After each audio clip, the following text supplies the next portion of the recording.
Instagram Notes is a useful feature for sharing written form content with your followers and adding more depth and context to your content.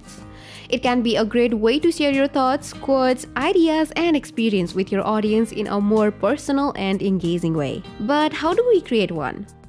First, you need to enable Instagram Notes. So if you haven't done it yet, click on the card at the top right corner, and now let's get into the tutorial.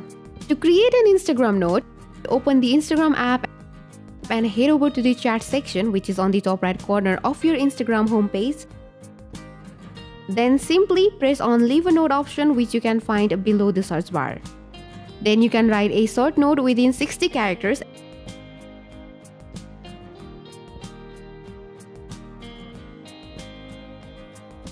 and press share icon on the top right corner. After sharing, your followers and friends will be able to see your Instagram notes, and in this way you can easily create and share your Instagram notes. Hope you find this video helpful, and don't forget to like and subscribe. Thank you.